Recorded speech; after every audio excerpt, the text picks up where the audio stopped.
મારું નામ સાગર રાણાભાઈ નાગજીભાઈ સાગર, મવા તાલુકા સરપંચ એસોસિએશન પ્રમુખ, ગામ રાણીવાડા.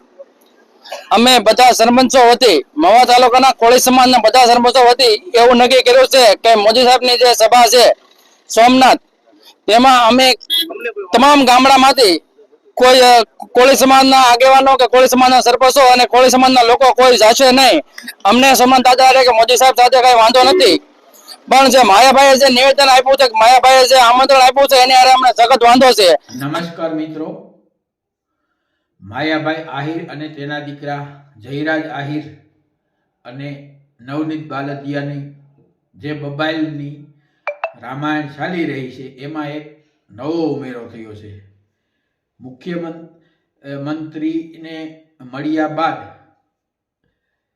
એસઆઈટીની રચના પણ થઈ ગઈ છે અને કોળી સમાજના આગેવાનો અને એના જેટલા ધારાસભ્ય, સાંસદ સભ્ય છે તે બધાનું પ્રતિનિધિ મંડળ મળીને આ વાત કાનૂનને હવાલે ટૂંકમાં થઈ ગઈ છે, એની તપાસ ચાલુ રહી છે. ત્યારે આજે એક નવો ફણગો ફૂટ્યો છે. કોળી સમાજના જેટલા સરપંચો છે એ સરપંચોએ આજે જ્યારે 1000 વર્ષ પૂરા થયા છે સોમનાથ મંદિર ઉપર જે હુમલો થયો હતો અને એ બધું જે આપણો ઐતિહાસિક વાત છે એને લઈને વડાપ્રધાન નરેન્દ્ર મોદીનો કાર્યક્રમ છે એનો બહિષ્કાર કર્યો છે. આ લોકોએ બહિષ્કાર એટલા માટે કર્યો છે કે માયાભાઈએ નરેન્દ્ર મોદીનો સોમનાથ બાબતનો જે વિડીયો મૂક્યો છે અને એમાં જે આવું આમંત્રણ આપ્યું છે એનો અમને વિરોધ છે. વાહ રે વાહ કોળી સમાજ, વાહ!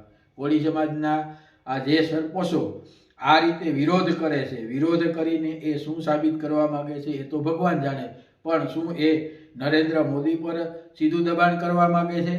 આ બાબતના કોળી સમાજના જેટલા સરપંચો છે એ બધા સરપંચો એક સાથે આનો વિરોધ કરી રહ્યો છે કે જ્યાં સુધી નવનીત બાલદિયાને ન્યાય ન મળે ત્યાં સુધી અમે આવી રીતે કરતા રહીશું અને અમે કોળી સમાજના કોઈ પણ આગેવાનો વડાપ્રધાનના કાર્યક્રમમાં નહીં જઈએ.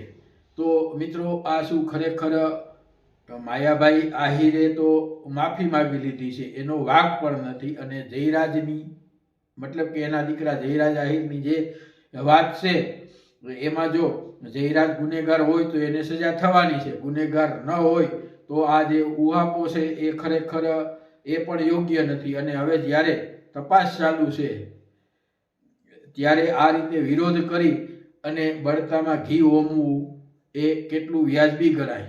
જ્યારે એક વસ્તુ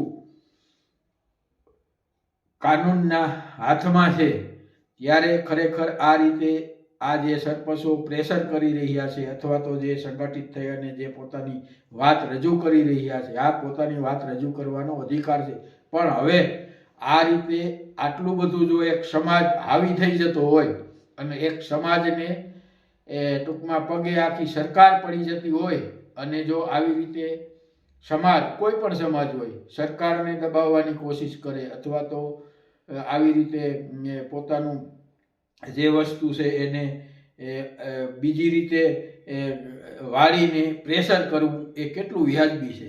મિત્રો, આવો આપણે જોઈએ આ કેટલાક સરપંચોએ જે બહિષ્કારની વાત કરી છે એ આપણે જોઈએ. મિત્રો, આપને એક નમ્ર વિનંતી છે, આપણી આ આહિર દર્પણ ચેનલને તમે સબસ્ક્રાઈબ કરજો અને જે કોઈ વિડીયો આવે છે એ વિડીયોને તમે લાઈક કરજો, શેર કરજો, કોમેન્ટ કરજો અને હાઈપ કરવાનું તો ભૂલતા નહીં. આટલું કરી સહકાર આપવા ફરીથી નમ્ર વિનંતી. આજે મહુવા તાલુકાના અમે કોળી સમાજના લગભગ 60 જેટલા સરપંચો અહીંયા ભેગા થયા છીએ અને નિર્ણય કરવામાં આવ્યો છે કે જે સોમનાથ દાદાનું 1000 વર્ષ જે પૂરા થયા છે તે ખરેખર આપણે માટે ગર્વની વાત છે અને હિન્દુ સમાજને, સનાતન ધર્મને ગર્વની વાત કહેવાય. પણ એનો જે આમંત્રણનો વિડીયો છે એ માયાભાઈ દ્વારા જે આપવામાં આવ્યો છે તેનો અમે ખરેખર વિરોધ કરીએ છીએ.